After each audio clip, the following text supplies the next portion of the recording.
play on the field, the courts, and the ice is just one part of sports. Behind every game are the people hard at work so we can enjoy the action. They're the owners, administrators, agents, broadcasters, and promoters who bring the games to life. Meet them when you go behind the game with Patrick Klinger and Bill Robertson.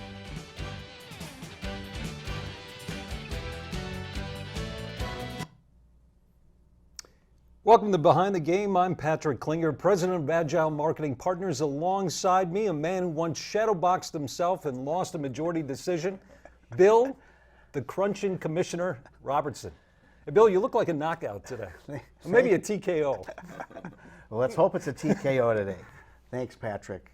Good afternoon, everyone. We're excited about today's show. With us is the former IBF super middleweight world champion, Caleb Truax. He's a Osseo native, University of Minnesota grad, husband, father, all-around good guy, and we're excited to have him and have us tell his story about boxing and his career. So, Caleb, welcome to Behind the Game. Thank you for having me. Thank you for having me. We're going to start right in with some questions. These are hard-hitting questions, no pun intended. But we know you were an exceptional athlete. Stated at the outset, you played football and baseball at Osseo High School in Minnesota, and you had dreams to maybe play in the NFL or Major League Baseball. What was the journey that took you to boxing? It was a roundabout one, for sure. Different than most professional boxers on my level. Like you said, I played baseball and football in high school. I went to college in Virginia to play football, ended up hurting my knee. So I came back to the University of Minnesota to focus on education and just get my degree. And while I was there, I was just bored and needed that competition in my life. So picked up boxing by starting in a tough guy tournament. Got my butt whooped, but I loved it and started going to the gym and training, and that transitioned to amateur boxing. And I was an amateur boxer for about 3 years and turned professional, and I've been a pro for 15 years. So I've had a long career, to say the least.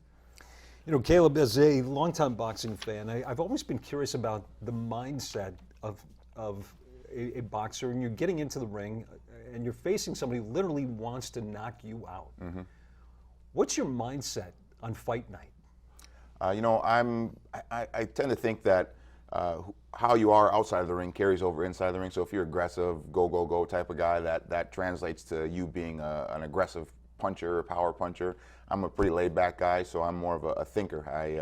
I tend to stay calm in the ring. I just want to outthink the guy, win the fight with my head, and worry about the decision after that. But I'm pretty calm. I stay focused and just do what my coach tells me and what I've practiced in preparation. Yeah. Are you nervous though when you before you step into the ring? Is the day of the fight one where you're really focused in on the fight, and do you have butterflies in your stomach? Absolutely. If you don't have butterflies, then something's wrong. You know, I usually get butterflies when I'm driving to the arena if it's here in Minnesota, or when I'm taking a bus to the arena if I'm out of town. When I'm sitting in the dressing room thinking about what's going to happen, how the fight's going to unfold, kind of going over it in my mind, I get a little bit nervous. And then as soon as I start getting wrapped up and start hitting the pads and warming up, then it goes to just business mode and kind of have tunnel vision for the fight, and that's when the nerves go away. So you got to get focused and fight through those nerves. But it's good to have some nerves. If you're not nervous, then when you're performing in front of 1 million people on Fox or all your friends are watching, then something's wrong. Boxers are known for their nicknames. When people think about really boxing and they think of the movies, they think of Rocky and they think of Clubber and Apollo. And those names are nicknames, so to speak, under the Rocky sagas. How did you choose Golden, or was that chosen for you, or how did that come about? You know, I forget the person's name who chose Golden for me. And I should remember this, but I forget his name. He worked with the promotion when I first started with Seconds Out Promotions, and we were trying to come up with a nickname. I was thinking something like something that had to do with Minnesota, and he's like, well, dude, you went to U of M. Just how about Golden? I'm like, I didn't like it, but they figured they could use it for promotions, and I'm like, all right, whatever. and it stuck, and now I like it. Awesome. Now my son's middle name is Golden. My lady made the decision to make his middle name Golden. She thought it'd be a pretty cool story. Yeah, that's very appropriate. Hey, preparing for a fight takes weeks, if not months. Tell us a little bit about your training regime and the team that supports you before you get into the ring on fight night. Yeah, well, boxing, as anyone who's in the sport knows, there's no off season in boxing. You know, you don't get 2 months off or 3 months off, whatever. It's a year-round sport. You have to be ready whenever they call your name. And the longest I've taken off, other than due to injury, is probably about a month in my 15-year career, where I'm working out constantly. I'm working out either on the road or in the boxing gym, working on sparring, working on technique. But before a fight, I like to have about 8 weeks, 6 to 8 weeks, to really focus on that certain specific opponent that I'm matched up against. That's when the diet gets ramped up. That's when the training gets ramped up. So that's training camp. 6 weeks to 8 weeks is what I really like to do. And yeah, I'm running, I'm swimming. I'm doing a little bit less running now that I'm getting up there in age, because my knees can't handle it anymore. But running, swimming, doing cardio, boxing stuff, classic stuff that you see on Rocky, you know, hitting the heavy bag. And I like to chop wood and do anything that gets me in shape. But I have a strength coach, Josh Hutton. I have a trainer, Tom Halstead. My promoter is Tony Gagelko. My cut man is Jim Marine. My manager is Ron Like. So those are my main team, and those guys keep me in line and have been with me since day one. So we have a real tight bond. That's good. How do you feel after fighting 8, 10, 12 rounds? I mean, Patrick and I, when we play golf, 18 holes, and there might be a beverage or two involved, but when we're playing, we come off the course and our backs are stiff and our knees are sometimes sore. Well, maybe that speaks to the kind of athletes we are. Yeah, I feel about the same way as you do after 18 holes of golf, after a 12-round championship level fight. No, it depends. It depends on how the fight goes. I've had 12-round fights or 10-round fights where I'm sore for a day or two, and I'm fine the next day. I don't have a bruise on my face or anything. And I've also had fights where I don't feel like getting out of bed for a week, and got cuts and stitches and all that stuff. So it just depends on how the fight goes. But generally speaking, your back, your core, your shoulders, your biceps are all sore from just overexertion and just throwing so many punches in that 10-round or 12-round period. But for the most part, it's all gone in a week. Didn't you, when you fought James DeGale in Las Vegas, didn't you both go to the hospital afterwards in the same ambulance? Yeah. I had 2 cuts. I had 6 stitches over each eye, and he had a cut as well. And for whatever reason, it was a Saturday night in Las Vegas, so it was a little bit busier than a Saturday night in Minneapolis here. But they only had one ambulance, or one ambulance had already took a fighter to the hospital, and they only had one ambulance, and both of us needed to go to get stitches. And a lot of times after the fight, they'll stitch you up right at the fight. The doctor will be there, but they only had one doctor on hand, so we had to go to the emergency room. And they said, well, he was here first. You can wait for the ambulance to come back, but it's going to take like a half an hour for them to come back. I'm like, just ride together, man. I'm not trying to sit here for bleeding for a half an hour. So that was an interesting ride. It was pretty quiet. We didn't say much. And then I said, I took a photo, and it was a pretty cool photo. So I might as well get one. Caleb, you have a beautiful partner and 2 beautiful kids. Thank you. How does your family feel about you being in the boxing game? Well, Michelle used to come to my fights, and now she won't anymore since we've had kids. She thinks she's been to one fight in the last maybe 5 years or something like that. And Gia and Cam know that I'm a boxer, obviously, but they've never watched one of my fights live. They'll watch it afterwards. But I don't really want to bring them to the fights. You see some fighters with their families in the front row, and if they get beat or knocked out, then their kids are crying, and everybody's it's just a mess, And I don't want that. I don't want to put them through that trauma when they're that young. So when they get older, I'll show them some highlights. None of the lowlights, but just the highlights of my career. And but yeah, they're very supportive. Michelle's very supportive. My whole family's very supportive. I wouldn't have got this far if I didn't have a support system around me, and she's ready for me to be done, though. That's for sure. Yeah. How about your mom? My mom, you can find her at any fight of mine, walking around the rocking around the thing, not watching me. She's always doing this and just she's there in support, but she don't like to watch too much. You're really active on social media, not only in the boxing game, but also on current affairs.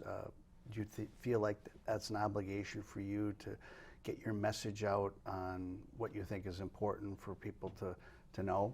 Yeah, I enjoy just being on social media and connecting with fans. I think that's what separates me from a lot of athletes.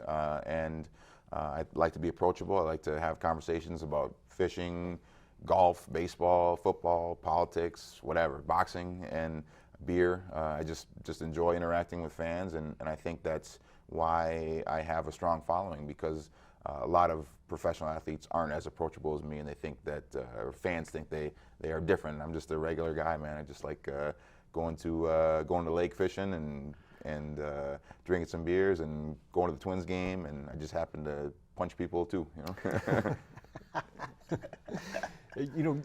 Caleb, for decades, boxing was maybe the biggest sport in the country. Boxing and horse racing. Yeah.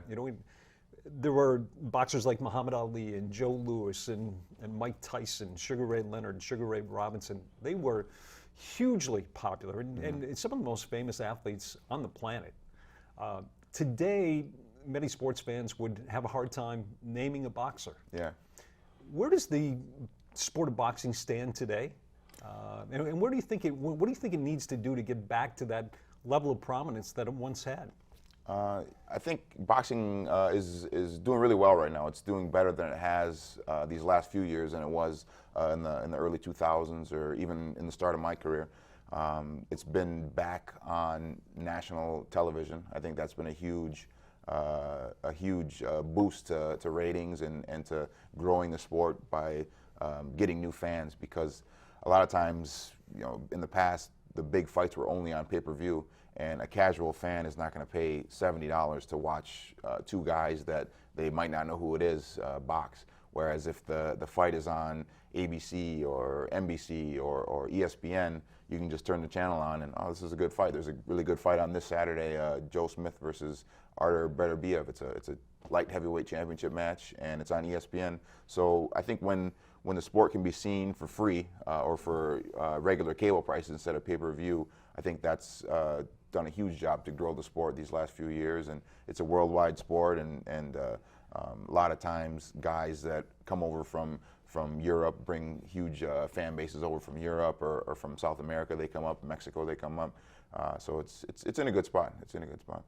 I mean, growing up, ABC's Wide World of Sports used to show a lot of boxing, but they used to show those fights, if you remember, they were delayed like a couple weeks. So the fight would happen, Muhammad Ali and Joe Frazier would fight, and they wouldn't show it right away, but they would show it like 2 weeks later, and the ratings were incredible even for that, even after the fight had happened and people already knew the outcome. So I always found that interesting. Back in those days, pay-per-view meant going to a theater. Yes. Yeah, absolutely. Yeah. Closed circuit television, going. I remember I always get stories of old timers telling me how they went down to the Met Center or somewhere to watch Muhammad Ali fight Joe Frazier or watch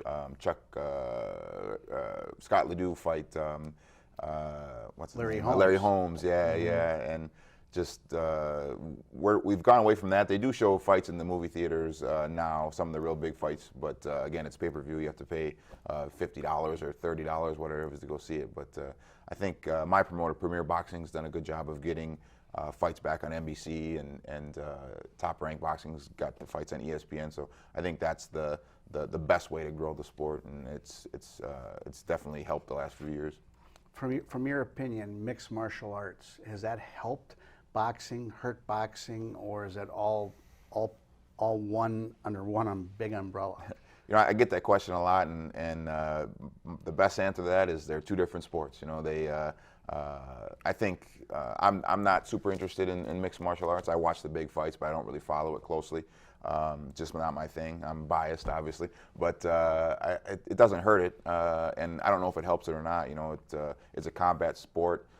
So if one person is going to watch MMA and that might get them interested in boxing, then I'm all for that. But I just don't know if it helps or hurts. They're just two different sports. A few weeks ago, Caleb, I was at the Armory in downtown Minneapolis for the bouts there. They were nationally televised fights. One of the things that really impressed me was the diversity of the fan base that was there. How rewarding is it for you when you look out and you see the fans of all races and colors cheering you on? I love it. I love it. Boxing is a sport that has always brought people together. From like when you were talking about earlier, back in the day when fighters were some of the biggest stars on the planet. All the way back to Joe Louis and Jack Dempsey and all those guys, Jack Johnson. It crossed racial lines back when there was segregation and Jim Crow and all that stuff. And nowadays, obviously, there isn't that. But like you said, you go to the Armory and you see a mix of everyone, and it's cool. It's cool to look out and see just a kind of a loony crowd out there. It's kind of wacky, but I see people dressed up and dressed to the nines in suits, and also see just people from all walks of life. Minneapolis and St. Paul has had a rich history in boxing. Have you, in your travels and time, have you followed that real closely, the history of the sport in Minnesota? Because I know it was big in St. Paul, and it was obviously big in Minneapolis, but maybe your thoughts on the history of the sport in Minnesota. Yeah, I'm a boxing fan before I was even thought about being a professional boxer. So I've always been a fan of the sport and followed the sport. And that's one thing that a lot of people don't know, that St. Paul was a hub for boxing from 1900 to 1950 or 60, where some of the best fighters in the world were from here. Mike O'Dowd and just tons of guys that are in the Hall of Fame, the National Hall of Fame, and both the Minnesota Boxing Hall of Fame as well. And fighters from all over the country would come here to train in St. Paul just to get the best sparring partners and the best training available. And it was a boxing hotbed. And I've been honored to be kind of one of the people, myself and Jamal James and some other guys locally, that have brought boxing back to the forefront here in these last 10 years or so. And like Patrick said, we have nationally televised fights, I think 4 times a year at the Armory. The last one was on Showtime, and there's been some on Fox. I fought on Fox twice at the Armory, and just proud to be one of the people that has pushed the tradition back in Minneapolis and St. Paul. So it's pretty cool. That's great. Boxers tend, from what I've read and what I've seen, and you probably have seen this too, some retire, they want to come back, and they make several comebacks, or they make one comeback, and maybe some of that is financial driven, but maybe some of it's from the inertia of wanting to get back in that, what I would call that energy that you have when you step into the ring, or as you talked about earlier, getting ready for the fight. What's your opinion on how that goes? Is it hard? Would it be hard to give up the sport altogether for most boxers, or is it once they're done and said, I've been punched enough, I'm done with this? Well, I like to think that I'll be the guy that once I'm done, I'm done. But like you said, it's an addiction, man. It's almost like a drug. When you get in there, you get your hand raised in front of everyone, everyone's screaming your name. It's a high like no other.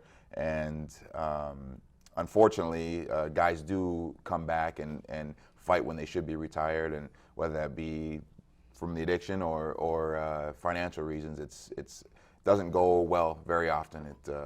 It's kind of a sad story most of the time. So I hope to be, when I step away, I'm going to have everyone just drag me away and just kicking and screaming and not let me get back in there. Hide my boxing gloves, hide my shoes. So, but yeah, it's a lot of times it's unfortunate, and I like to see fighters go out on top and go out with a win and just move on to the next thing in life, Yeah. Unlike other pro sports, Caleb, boxing doesn't have pensions. They don't have 401k programs. They don't have a lot of protections for the boxers. They're really on their own once they step away. What could be done, what should be done to make sure that boxers have some level of benefits or protection once they're finished with their career?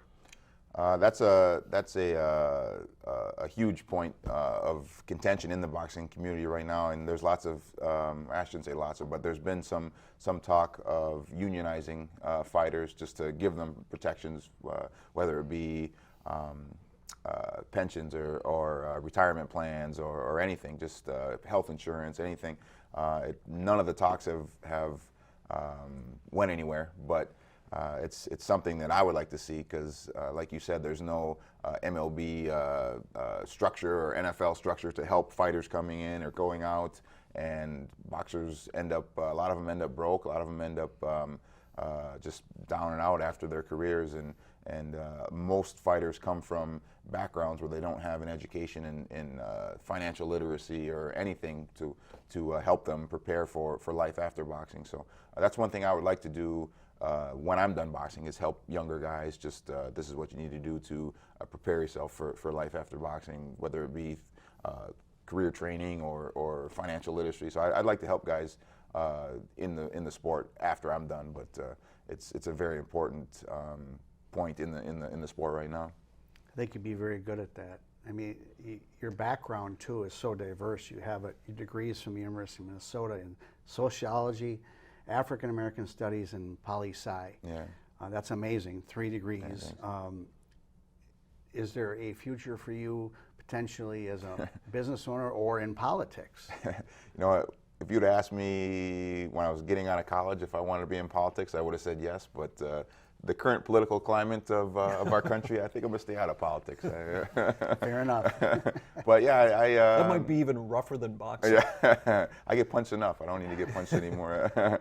But yeah, I'd like to own my own business, maybe a gym or something that gives back to the community and just has. I'd like to stay in boxing when I'm done with my career as a fighter. So we'll see. Okay. Caleb, do you have a favorite fighter right now? And who do you think is the top boxer in the world? My favorite fighter right now is probably Terrence Crawford. He's from Omaha, Nebraska. He's a welterweight champion. Just an awesome fighter. He and I fought in the amateurs at the same time and crossed paths in the tournaments a few times back in like 2006, 2005. But just a great fighter. I think there's like 4 or 5 guys that are the cream of the crop, he being one of them. Errol Spence, who is the guy that he might fight next in a huge welterweight unification fight if it happens. Canelo Alvarez, Alexander Usyk is the heavyweight champion. Tyson Fury is the other heavyweight champion. So there's like a group of 6 guys that are just cut above the rest, and the pound for pound list is tough to crack right now, that's for sure. There's 10 guys on the top 10, but 6 of them ain't going nowhere. So. and when you were a kid, was there a favorite boxer that you had? Everybody loves Ali. You know, he was a humanitarian boxer, great character. But my favorites were Felix Trinidad. My dog's named after Felix Trinidad, Tito Trinidad, and Roberto Duran. Roberto Duran was fun to watch. I love studying his film and just seeing how he fought inside, fought outside, could punch, and just a great fighter. Just a quick aside, I had a chance to meet Roberto Duran well after his career was finished. He came into a Twins game. It was just a really gregarious, fun guy. Yeah. You know, he had the reputation of being, you know, he had hands of stone. Yeah, right? the toughest guy ever. Yeah, exactly. And you know, really just a tough, really extremely tough, hardcore fighter. But outside of the ring, it was terrific. Yeah, and not a very big guy either. No, just a short, little chubby guy yeah. now. And you think you watch him fight and knock all those guys out, you didn't think it could be the same person. But I never had a chance to meet him, but I've seen him around, and that's what everybody else has said too. So, boxing and Hollywood go hand in hand. There's been a lot of movies surrounded by boxing. For a lot of our viewers out there, so when you see the Rocky movies, and we know that there's a lot of unrealistic pieces, but the fight scenes and in the corner scenes when Rocky's with his trainer or whoever, Apollo Creed or Clubber Lang or Ivan Drago, whoever it is, in your opinion, are those realistic, or is that just more the Hollywood cliche of we're making a movie? From what you know as a boxer, you've been in it, you've seen it. Yeah.